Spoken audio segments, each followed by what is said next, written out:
Hello everyone. Yeah, I just want to give some of my thoughts about what has been happening recently with this poor man in prison who died, called Peter Lynch. I feel that he really didn't deserve that kind of treatment, and that justice was not served. In fact, it was a very heavy-handed justice.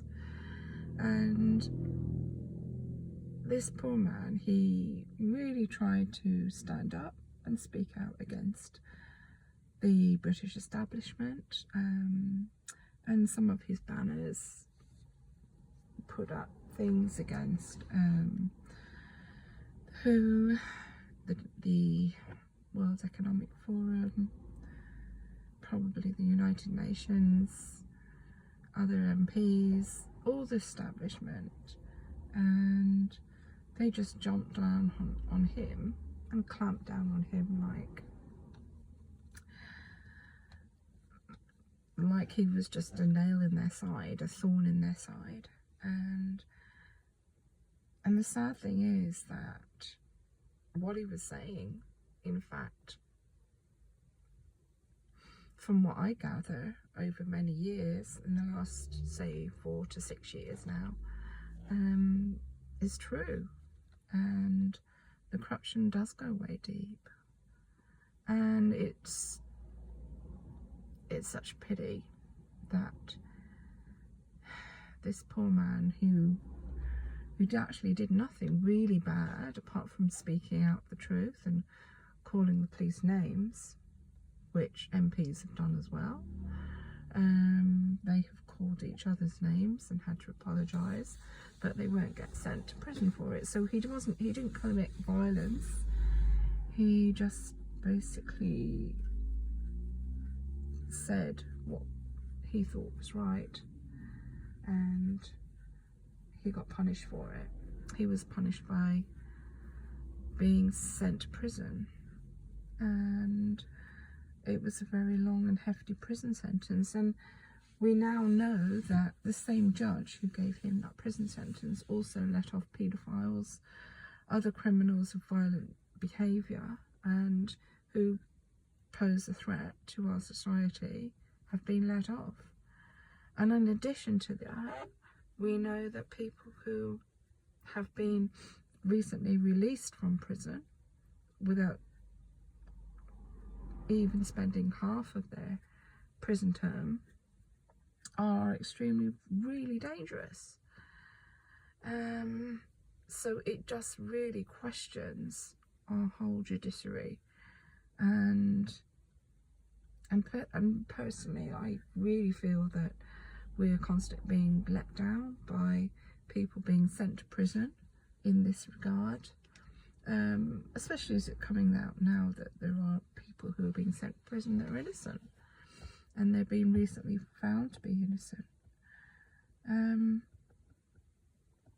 including these postmasters. So it is starting to become a very worrying trend. And another thing is that the MPs in Westminster and the mainstream media will not talk about this, and they were instead of just pushing this race agenda, this trans agenda, this woke ideology on us, which goes against every basic principle that majority of people in this country have grown up with. Majority of people in this country do not want to have any kind of, woke ideology pushed on them. There is only a small percentage who go along with it, and sadly it's mainly the younger people, because it has been indoctrinated into them through education in these schools or college establishments, and pushed on them through, of course, on the TV. And even though people might say, well, I'm not a Christian, I'm not religious, as My dad wasn't religious. I am actually. I do have a faith in God. But even my dad would have been against all of this. He would have actually seen through the idiocy and the nonsensical thing of it. And on top of that, there is this white supremacist ideology as well, which is just completely racist and offensive. And personally, I think it's just disgusting that anyone should have these ideas. And I would like to say to the young people right now, look into your history. If you live in the United Kingdom, look into the history of UK. Look at all the people who did huge amounts of good in this country. There are so many of them.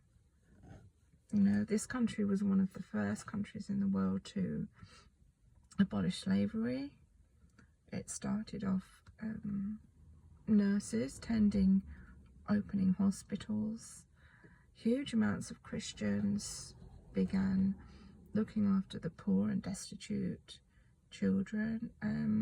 There's just massive amounts of people who made new inventions, and it all comes from this country. And you know, history does show that yes, we did have an empire at one time, but it isn't all bleak and doom. There's certain periods that are, but that happens, as far as I know, in many other countries in the world as well. And the Arab slave trade was far worse than the American or European slave trade. And you can look into that, and it lasted much longer, and it was far more barbaric. And the reason that there aren't many Arabs slaves that are blacks over there now is because they, well, stopped them from reproducing. As soon as they were taken by slaves, they made them into eunuchs, or, you know, which is just horrendous. So I think, yes, we need to really, really start questioning everything that we're being told, especially on the news, on the mainstream media, by the politicians, and look into things far more closely and start realizing that perhaps we're not always being told the truth. You know, I think it's really important. I'm not showing my face today because I'm not particularly happy about showing my face on camera very much. So I'll just talk along the lines where you can just see the beautiful sky and probably the sea in the background.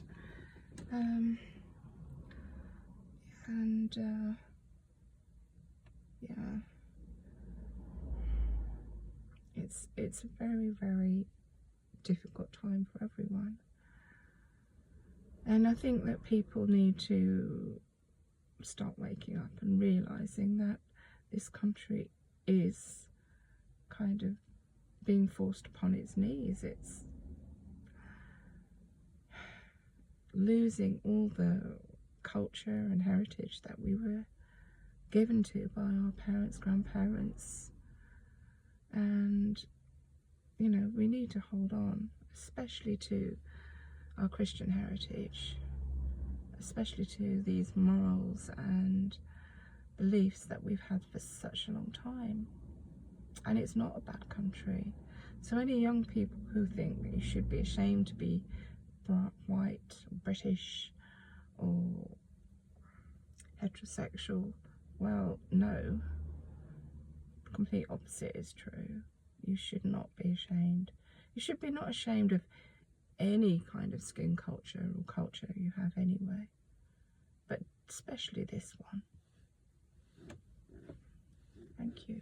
Bye.